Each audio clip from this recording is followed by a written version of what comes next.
Was Mikel Arteta sending a message to the Arsenal hierarchy in his Friday press conference? We'll get into that, the FA Cup clash with Manchester United, and more on this episode of the Chronicles of a Gooner podcast. But first, a message from our partners. This video is brought to you by Stocks FC. Stocks FC is the football stock market where you can buy stocks in your favorite players and earn cash rewards based on their real-life performances.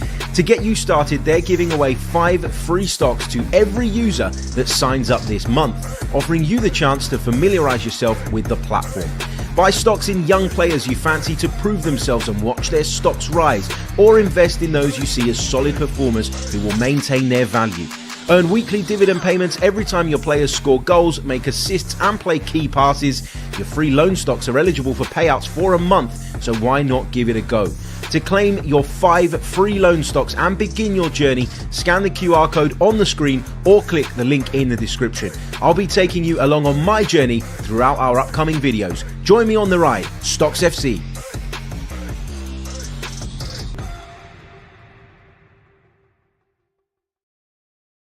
Hey everybody, welcome back to the podcast. Hope you're all good. Hope you're having a wonderful Saturday so far. I'm delighted to say that to help me preview this weekend's huge game against Manchester United is my good friend, Scott Saunders. Scott, welcome back to the pod, mate. How are you, first of all? It's not been too long since we did this last time, actually. No, it hasn't. Different location. Different location.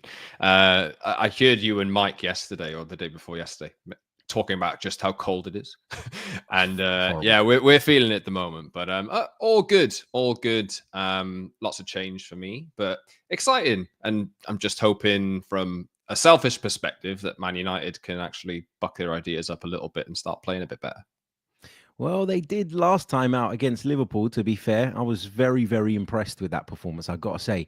And it's amazing to me how not that much had really changed in terms of personnel or in terms of the system. It was just as though sort of the penny dropped. I mean, there's been a lot of sort of talk about Manchester United following that game. And okay, they didn't win the game, but there were certainly lots of positives to take away, wasn't there? Yeah, absolutely. I'm sure we'll get into this, but I think the fact that Arsenal away is next is a good thing. I don't want to tempt fate, but I think if they went into a match this weekend they got Southampton in the league on Thursday next week, I think it is. And obviously you'd expect United to win that no matter how bad they're playing, given how bad Southampton have been.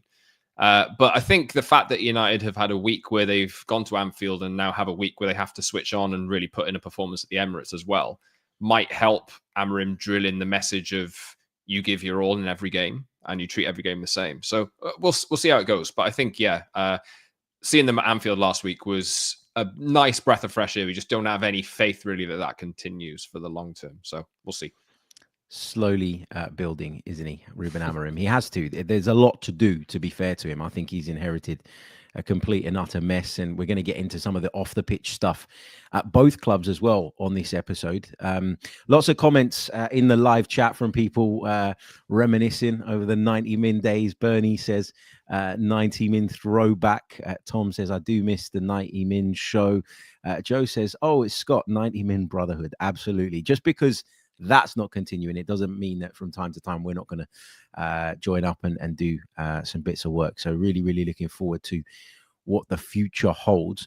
I want to start off by talking about something from Mikel Arteta's press conference yesterday. And I want to get Scott's take on this as well, because sometimes I think when you're too involved or when you're too emotionally attached, you can take some things in maybe the wrong way. You can blow stuff out of proportion.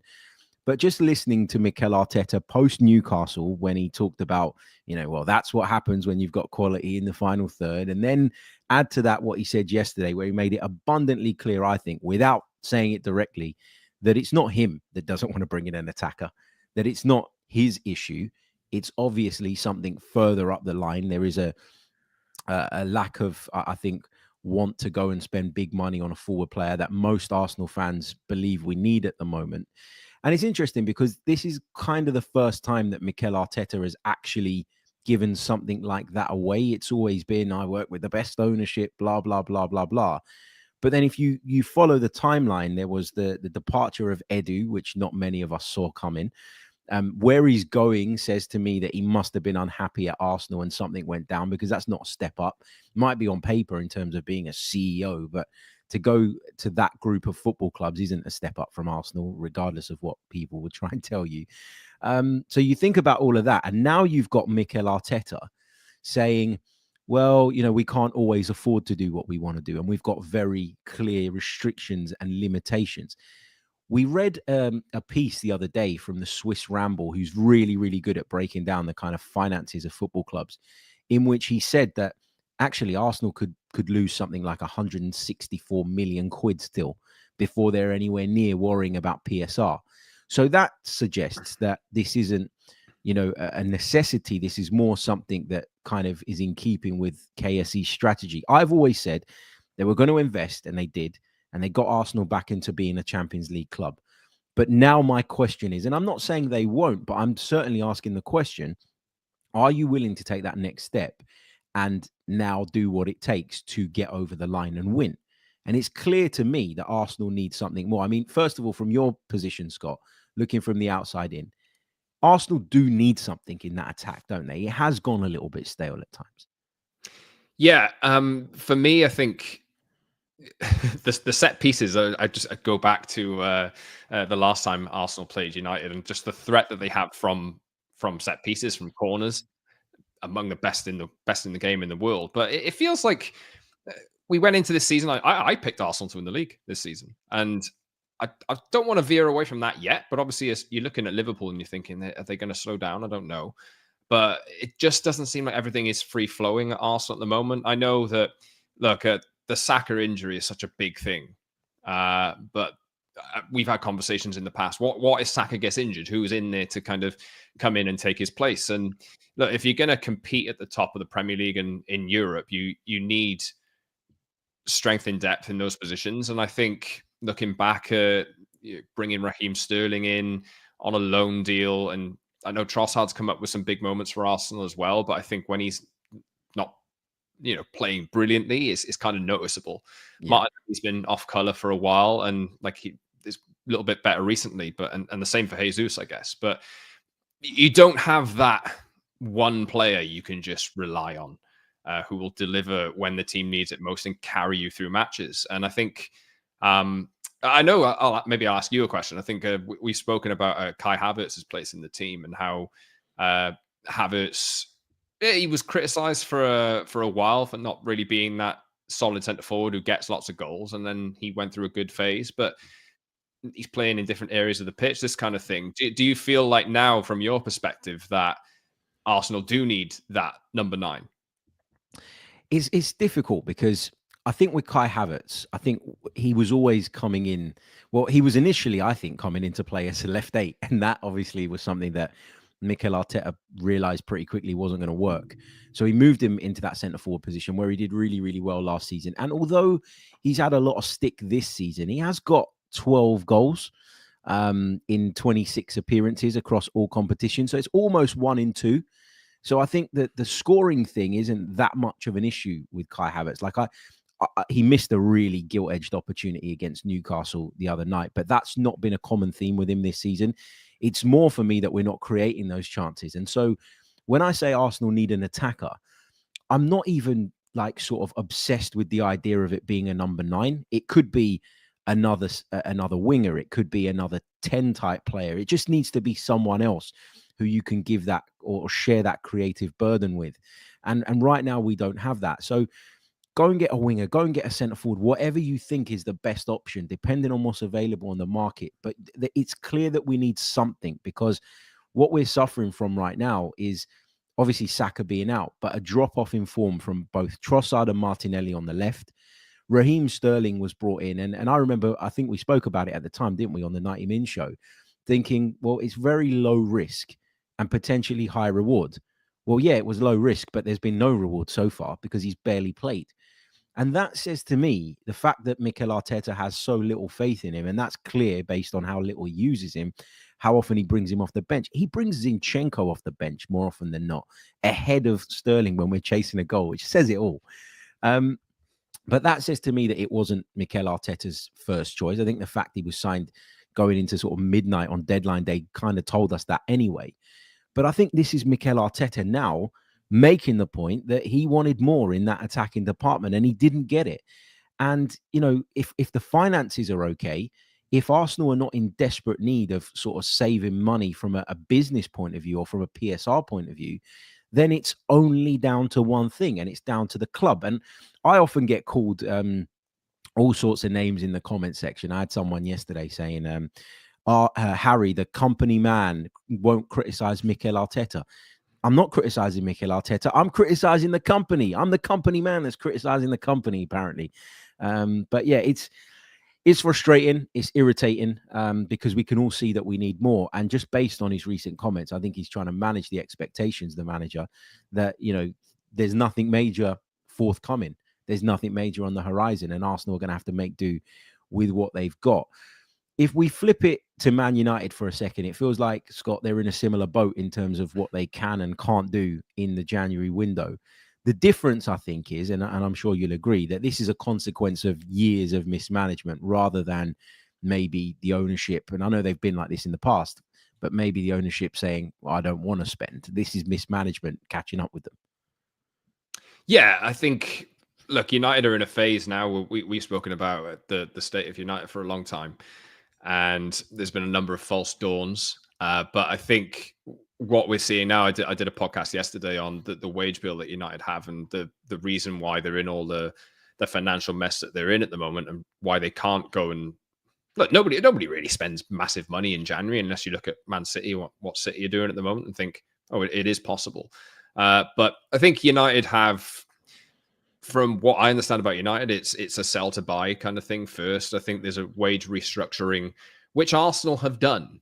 Arsenal did that a few years ago. They made some really tough decisions on paying out contracts of a number of big name players who were similar age to Casemiro or to, you know, the high earners who were maybe not delivering or contributing to the structure and the philosophy of the team. And, you know, I think there's a big cultural change which happened at Arsenal, and maybe you could argue that they've reached the end of that phase and now need to take a step on. I think United are where Arsenal were a good few years ago, and have to build from the bottom up, essentially. And I think the likes of Casemiro and Bruno Fernandes has signed a contract, but Casemiro and Marcus Rashford, the fact that they're both being linked with transfers away, is the priority at the moment. And I understand that.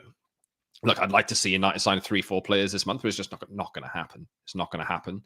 And they need to create some wiggle room for themselves. But I look at Arsenal, I think I'd want them to kick on at this moment as well, because I don't want Liverpool to win the league. Who does? But I think with United, it's going to, I think supporters need to take a long-term view of this. And it seems like we say, hey, take a long-term view of this every 2-3 years and we start again. But now is the time where they have to start clearing the books and creating a bit of space for themselves to start spending again, because they've made so many bad decisions. There was an article going around yesterday. It wasn't from a very, as far as I understand anyway, very credible source. So I don't want to give it too much credence, but there was talk of Marcus Rashford being of interest to Arsenal and that Man United were looking for something like 25 million quid for him or whatever. If you were Arsenal, knowing what you know about Marcus Rashford, would you touch him? Because I look at Marcus Rashford and I just think, yeah, we all know on his day what he can do, but there's just too much baggage right now. It just feels like like we went and signed Havertz to save him, if you like. We did it with Jorginho, right? We've done it with a few players under Mikel Arteta's tenure, but they've always been players who don't have all that noise around them outside of the pitch and don't carry the kind of controversy with them as well. So if you were Arsenal, would you be tempted by that price and Marcus Rashford? For one, I don't we've had conversations in the past about Marcus Rashford's valuation that came back around earlier this week, I think. But look, it's difficult with Rashford because he deserves criticism for not playing to the levels that we know that he can perform at. But I think the circumstances around the club and the fact that he's been thrust into a position of being the savior of the club from about 18 years old or whatever it is, that's not conducive to bringing the best out of a player. over the course of his career. And we know that United, I've just said, they've had so many false dawns. The fact that he's the local lad who has a lot of hope pinned on him, and there's a lot of pressure on him. You need like experienced professionals around you who've won stuff to be able to come up that right way. You look at Wayne Rooney and Ronaldo and all the experience they had 20 years ago around them. But Rashford's kind of been left to deliver for himself. And look, I think from my end, I think the Marcus Rashford's time at United, I think it's at a mutual end. I think it's probably the best thing for everyone that Marcus Rashford ends up leaving. But I've seen Arsenal linked, I've seen Barcelona from the Catalan press in the last 24 hours saying that they're going to go big for him. Borussia Dortmund, Juventus, Milan, all these different clubs. I think he needs to get out of the Premier League really, and maybe challenge himself in a new league and get out of the noise that he has in England. So I don't know if Arsenal will be that far of a departure away, because he would still have the scrutiny and the spotlight on him. I think what he needs is a different environment completely. And look, I think Rashford gets a lot of criticism, and some of it warranted, as I say, but I more lay the blame on the hands of the club for not giving him the right environment to grow into the potential that we know that he had. But yeah, for Arsenal, I think you're looking at, look, Marcus Rashford's on a massive contract. There comes a transfer for you that you've just mentioned the players that Arsenal tried to save, and you can maybe put Raheem Sterling in that bracket as well. Yeah. So I don't think it's the right move really for Arsenal at the moment. I think as well, if you're Mikel Arteta and you continuously make signings like that, what you're doing is you're bringing pressure on yourself, because you're spending significant amounts of money on these players, and they are causing a divide in terms of the opinion even before they've kicked the ball. So it's very easy for it to turn toxic towards them and negative towards them. And people are less willing to give them a chance because they've seen so much of them in this league at a rival club, etc., etc. So I think as a manager, you've really got to believe that type of signing is the one, because if you're in two minds about it, you can bet that the fans will be in two minds about it. And when it doesn't go your way, it increases the pressure on you. I mean, I sort of mentioned the comments that Arteta made yesterday and the other day, and what I think he's kind of trying to allude to. But then the common comeback, and I understand why people say this, is, well, why did you throw £65 million at Kai Havertz then? Now, I don't think Kai Havertz has been a bad signing, and I don't think that he deserves the stick he gets from a lot of the Arsenal fan base.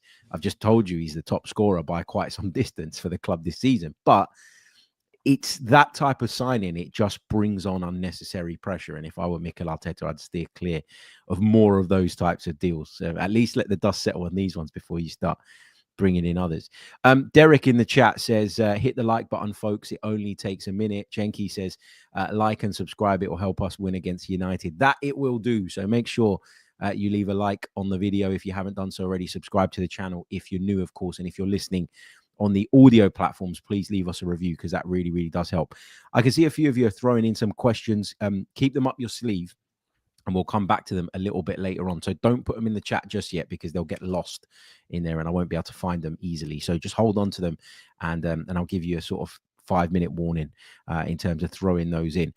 Okay, so let's be a little bit more specific to Sunday's game now. How are you feeling about it, Scott? Because from an Arsenal point of view, I'm nervous now because of what happened on Tuesday, because of United's performance at Anfield. I'm starting to feel the heat a little bit around this game. But if you'd have asked me 2 weeks ago, I'd have said easy. They're rubbish. We're much better. Easy, no problem, at home, etc., etc. Now I'm worried. How are you feeling about it? It's the direct opposite. Look, I'll say this. Arsenal are still the favourites for this game. No two ways about it. And that might end up suiting Man United, I would think. But everything that we've talked about in this episode so far, in terms of Arsenal being relatively blunted with their attacking threats, obviously the fact that the set pieces are nailed down, and we just a month ago or 6 weeks ago saw that Arsenal are so proficient with them, that's a worry, because both Altay Bayındır, who will start this game tomorrow, and Andre Onana have conceded directly from corners in the last 6 weeks. There's definitely deficiencies in the United team, but I think coupling Arsenal's recent form and recent, difficulty in front of goal and lack of threat with a fired up United that we saw last week makes me think that, look, if United have a chance, and I think that is the case. This is it's a good opportunity for United to show themselves again, like they did last week, showing that hey, we can live with Arsenal, one of the best teams in the country. And United's players need to be able to show that, but they need to show it consistently against whichever opposition they play against.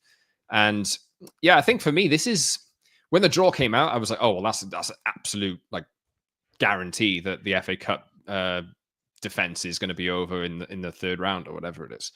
And the over the last week has really changed. So I think United will go in, and at the Emirates last time United went there, I think the first half they didn't threaten that much, but they held their own. And then obviously things changed when Arsenal scored. But yeah, I think United have shown at the Emirates that they can hang in there. And I think another one of those 45 minutes, and hopefully they can build on the attacking threats that they've developed. And Ahmad has just signed a new deal this week, and is looking like a really important player. The fact that United can go into this and name what I think will be a full strength team as well, outside of the goalkeeper, is this team's playing together a lot more. They've had a full week to prepare for it, and I think maybe we'll start seeing what Ruben Amorim wants a lot more out of the regular players that he's selecting. So yeah, look, I'm not expecting United win this game. Arsenal are the favourites for me, but I think United have a chance. I am worried about the ball as well. It is different from the Premier League ball, so we gotta be worried about that. Yeah, I mean, I fear Manchester United on the break, especially. You mentioned Ahmad. I think he's a fantastic player. I'm always wary of Alejandro Garnacho. Don't know if he'll start the game, but always worry about him because he just seems to be that clutch type of player. When when he's in those positions, he can dig out those moments and cause teams problems. The thing with Arsenal is that if they play to what they're capable of, then I don't have that many concerns. But there's just so much noise around the team at the minute. It's so obvious that so many of those players are kind of running on empty. We've not been able to be as kind of active in terms of our rotations as I think we'd have liked to be because of the injury problems that we've had. You could see it against Newcastle the other night. There were a few players that were touch and go with illness going into the game. They played and they weren't quite at 100%. You'd like to think that over the course of the last few days, those players have kind of improved in terms of their condition and will be much better for it. But I'm always wary of cup ties at home because, and I know this sounds daft, but I hate the fact that we have to give away so much allocation. I hate the fact that we put the away fans down behind the goal and round the clock end. I hate that. We should do a Newcastle and stick them up in the gods where they can have no influence on the game, because I certainly thought that made a difference for Newcastle the other night. And I don't like Man United, obviously, but I do respect their away fans because I think they've got some of the best away support in the country. So you're going to end up with quite a sort of raucous away end. Away ends generally tend to be that little bit more lively than home ends anyway, but you add into the equation the mood of the Arsenal fan base right now, and it's just got the makings of a potential disaster for us. So there is that concern, there is that worry. You mentioned it'll probably be a full strength team. What sort of team can we expect? We'll roll off some 11s. Obviously, none of us know exactly what our managers are going to pick, but if you were in charge, if you were Ruben Amorim at the weekend, what would you go with? So I think they're managing Lenny Yoro quite carefully because of the injury that he sustained when he joined the club, and obviously he went a long time without playing a competitive game. But he's been integrated into the team. He only got 5 minutes at Anfield last week, but made a big tackle towards the end. And I think I don't know how much rotation he'll go with. But I think we've had one thing confirmed in goal, as I've mentioned already. It'll be Bayindir in goal instead of Onana. Can I just say on Bayindir, I thought he was fouled at Tottenham, by the way. Yeah, okay. I thouut he was fouled. I don't think he deserves the stick he got for that corner. I thought he was fouled. He was impeded. Look, I'm not convinced by him overall. I don't think so. It's we've had conversations about Onana in the past as well, not being convinced by him. So it's difficult to make the right choice there. But Bayindir is going to start in goal. I'd like to see Lenny Yoro get a game, to be honest, at right centre back. Harry Maguire or Matthias de Ligt, I think maybe is one of the two centre backs, central centre backs. Just want a word for Harry Maguire recently, by the way. I think he's been really good. Really sad he missed that chance at Anfield at the end, but to keep telling myself that it was offside, so it doesn't matter. Yeah, Maguire and Martinez probably, and then one of de Ligt or Yoro on the right side of that. I think what Amarim's established recently is an 11 that you think minus one or two players that you think that is the strongest 11 that United have. So I think you're looking at Mazraoui at right wing back, Mainoo and Ugarte in midfield. I thought Ugarte was brilliant last week, and we're starting to see the best of him. Dalot at left wing back is a worry because I don't see that he's the right fit in that position. But what are the choices United have at the moment? They've got injuries, and I don't think Malassi is at the right levels to be able to command a place in this team at the minute. And then I think Bruno's probably better at home in the left 10 position. Ahmad and then Rasmus Højlund up top, I'd imagine, will be the 11 that he goes with. That's just me kind of guessing what he's going to do, but he did say in his press conference yesterday that he would like to be able to, I'm paraphrasing, but he'd like to be able to establish a regular 11 that he's going to pick, and they can work on it and keep working on the fundamentals of what the players need to do in that team in every game. From an Arsenal perspective, my suspicion is that there will be some changes. I went into the kind of week thinking that there would be changes in either the Newcastle game or either the Manchester United game. And there weren't that many in the Newcastle game. It was a really, really strong team. I'm not saying he's going to go weak this time around. I don't think he can afford to, but I do think you'll probably get it. Well, if it was me, I'd make 3 changes. So my team would be Raya in goal. It would be Timber, Saliba, Gabriel, and Calafiori would come in at left back. Obviously, Miles Lewis-Skelly played in midweek. I'd bring Marino into the starting 11. I'd move Rice back to the 6. I thought Partey looked all over the place the other day in terms of his fitness again. So it would be Rice, Marino, and Odegaard as my midfield 3. And then I'd play Martinelli from the right. I'd use Jesus from the left because I think he's in too good a form to not be playing. He didn't play the other night. He came off the bench and he looked lively, more lively than some of the others. But I don't think he had enough time and enough opportunity to impact the game. So I'd bring him in. And then I'd go Kai Havertz through the middle. So my team, Raya, Timber, Saliba, Gabriel, Calafiori, Rice, Marino, Odegaard, and then Martinelli, Jesus, and Havertz. That's what I would pick.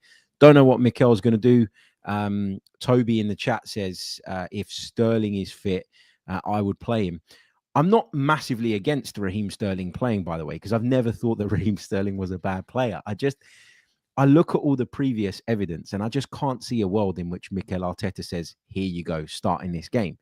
Like, he's shown zero faith in him so far. That's the thing that keeps making me think that this was a deal that, yeah, okay, he wouldn't have been dead against because he knows the guy and he knows what he's all about and he's worked with him before. But it definitely wasn't his first choice. If he was really campaigning for Raheem Sterling from the beginning, surely by now you'd have seen much more of him than we have. He's been a bit part player. When he's on the bench, he doesn't come on. He rarely starts games. I think he's maybe started 3 or 4 games across all competitions, most of which have probably been in the Carabao Cup. So, yeah, I'm not sure about where we're at with that. We'll give our predictions in just a moment. But just before we do that, I want to remind you guys that the Chronicles of a Gooner podcast is partnered with NordVPN. It's the best VPN service out there, and it's a service that I personally can't do without at the minute. Whether you're looking to stream your favorite movies or some sport, NordVPN is the one for you. It is a game changer, and you can sign up via the link in the description. Visit nordvpn.com/Chronicles AFC for a mega discount and 4 months free at the end of your plan. Not only does it give me extra protection when surfing the web, downloading or streaming, but I now have the ability to access geo-blocked content by changing my location virtually with just the click of a button. Sign up now via nordvpn.com/Chronicles AFC and take advantage of this amazing offer. Plus, with their 30-day money-back guarantee, it's totally risk-free. You won't regret it. nordvpn.com/Chronicles AFC, and we thank them for their support of the pod. Scott, where's this game going to be won or lost, in your opinion? Look, I think looking at from a United side, it depends how up for it they are. Because I think if they have the required levels of energy and commitment and determination to get stuck into tackles, I think Ugarte is massive in this, especially going up. I love Declan Rice. I think he's brilliant. Maybe the midfield will go a long way to determining this, I think, and how clinical Arsenal are in attack. But that 11 that I think you just picked is more than good enough to win this game. It's more than good enough. I haven't been watching Arsenal super closely, but I have seen a little bit of criticism recently from Martin Odegaard for being a bit off color, off level. So I think he's really important to the way that Arsenal play in that team. If he can be back to his best, I think we've seen what he can do. And no, I think in terms of areas of the pitch, I don't know. Arsenal are going to have to stop United getting the ball to Ahmad, I would say. That's going to be the big thing. But I think the big thing that's going to decide it for me is how determined both teams are to kind of go and win this game. Because I think maybe this is a question for you. Like, how do you subscribe to the Arsenal need to win a trophy this season? You know, Absolutely. like League, Absolutely, League Cup. After losing in the League Cup tie the other day and having to go to Newcastle and turn that around, it's difficult.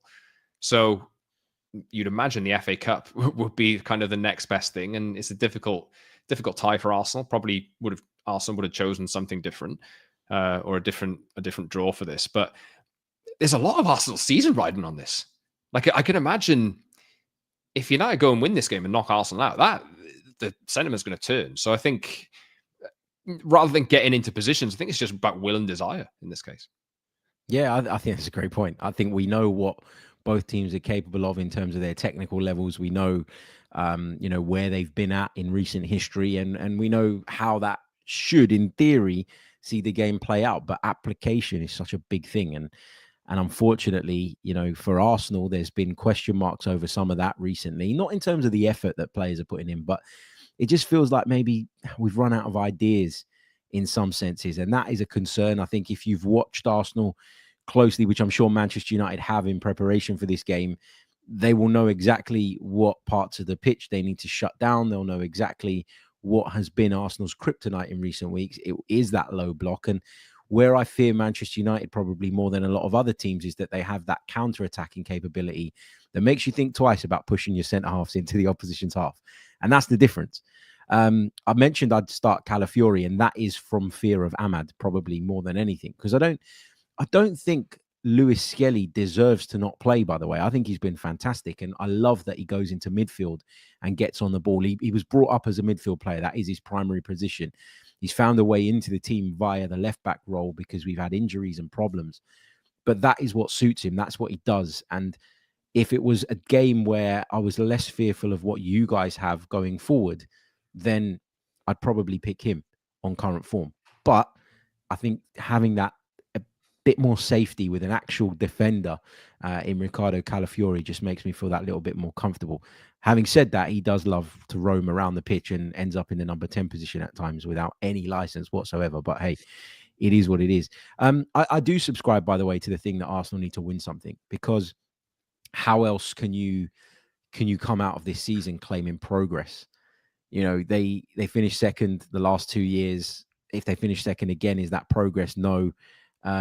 If they go a little bit further in the Champions League, does that show progress? I guess it does. But I think people would probably rather get a bit of silverware rather than going one round further in the Champions League. If you're not going to win it, then, does it really make that much difference if you go quarters or semis or round of 16 or quarters, whatever? So, yeah, predictions. I've talked about being nervous. I've talked about being stressed about this game in the build up to it. But I am going to say that I'm going to predict an Arsenal win, because I just feel like there is more quality there. I feel like there is more of an identity there. I think United are going to get there under Ruben Amorim, but I'm not sure that they're there just yet. If it wasn't at home, I'd probably look at it in a really different way. But given it's at home, given the need, and I do think whatever you say about Mikel Arteta's team in recent years, they have been able to bounce back from setbacks quite well, which is why they've always been in contention, why they've always been in the mix. So I'm going to say Arsenal 2, Manchester United 1. What have you got? Arsenal it's extra time and penalties, right, from the FA Cup third round this year. So I think, look, in the fact that Arsenal have the problems in attack that we've discussed, and I think Amorim as well. If you're talking about low blocks, I think Amorim's got no problem at all adapting to whatever's going to win this team the game. He has a philosophy, but I think he's more than willing to adapt. And if that's going to help United get a foothold in the game and not concede chances and goals, then I think he's more than willing to do that. I think this might end up going extra time penalties. But I will say I think Arsenal will progress regardless. But I think it'll be a bit of a nervous game, maybe. If United score first, I think this has a lot of potential to unravel badly for Arsenal. But I think I wouldn't write off Arsenal at all. I think obviously there's a lot of gloom around them at the moment, but I think like you say, I think they've got more than enough to react, and I think Arsenal will progress, but I think it might be difficult for them. Yeah, it's not going to be easy. It's not going to be easy. This is the thing, though. This is the point I was alluding to earlier. If you'd have asked me 3-4 weeks ago, I'd have said 3-0 Arsenal. But it just has that feeling now of one of those games that we just need to get through by any means necessary. The extra time thing, it's an interesting dynamic, isn't it? Because we're not used to this with the FA Cup. I know we've had it in other competitions, etc., but the extra time factor, the penalties factor, all of that, it's another sign of the kind of game changing, isn't it? And some people say the game's gone. I say it's changing. Anyway, just before we sign out, I just want to remind you guys that this podcast is, of course, in partnership with Stocks FC. And if you'd like to sign up to Stocks FC and have a little play around, you can by scanning the QR code in the bottom right-hand corner of the screen. By signing up via our link, you will get 5 free loan stocks on which you can profit over the course of the next month. Now, let me be clear. This is not a get-rich-quick scheme. If you can't afford to play, do not do it. I'm not trying to encourage people to do something that is going to land them in hot water, but it is a bit of fun. I'm really enjoying playing it at the moment. My portfolio is not looking amazing at the moment, but that's because I've invested in players that I think are going to go on an upturn as the season goes on. And that's the way I've chosen to play it. You can invest in the ones that you think are reliable, that are going to earn you points over the week and those weekly dividend payments if you like. But I have gone the other way. So I've got Ben White in there, for instance, who I think will, when he returns, see his stock rise. I've got Kai Havertz and Gabriel Martinelli, who I think between now and the end of the season will prove their value. Bernardo Silva's another one for me, who I don't think's had the greatest season so far, but will, because Manchester City are going to turn it around like they always do. It's Stocks FC. Check it out. They're kindly supporting the YouTube channel at the minute. And to claim your 5 free stocks, scan the QR code in the bottom right-hand corner of the screen or click the link in the description. Scott, it has been an absolute pleasure, as always. Thank you so much for joining me on today's pod. Let people know where they can find you, how they can follow you, and what you're up to at the minute. Yeah, thanks for having me on, Harry. Always a pleasure. Hopefully United do something and surprise me again. I know on an Arsenal podcast, maybe that's not the most popular thing to say. But yeah, so big thank you to you as well, not only for bringing me on here, but for all your help recently as well, because I have been kind of going out there and saying that I have a podcast called The Promised Land, the Man United podcast, which can be found on Apple, Spotify, and YouTube as well. And with the progress that you have made over the course of the last few years with this podcast, I've taken such a massive inspiration from how you do things. And I want to say thank you for that and for all your support.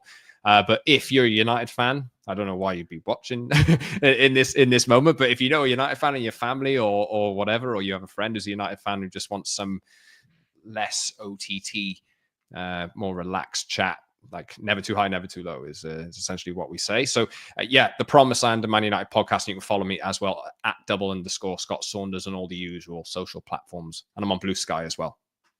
Make sure you give Scott a follow. Make sure you do check out the pod. I listen to the pod because I like to know what's going on across the Premier League. And I like to get a nice balanced take on what's happening, and that's what the Promised Land podcast will give you. If you want to listen to shouting and screaming, there's plenty of other places for that, but this is where you go to have a more balanced view on Manchester United. And while they're suffering, which they have been over the last few years, it's been an enjoyable listen for me, and I'm sure a lot of other Arsenal fans. But Scott's doing some amazing work there. Make sure you check it out. If you go into the description of this video, you will see the tag there for the YouTube channel, so you can click on it and it'll take you straight there. Big thanks to everybody who's been in the live chat talking about reunions and all the rest of it, because of course myself and Scott, we were on the same show for what, 5 years? Was it 5 years? Something like that. Big chunk of our lives. Yeah, massive. It feels weird, doesn't it? Monday mornings, I don't know what I'm doing anymore. I don't know where to go. But yeah, we'll be back very, very soon with more. Thank you so much for tuning in. Until the next one, take care of yourselves and have a great day. Up the Arsenal.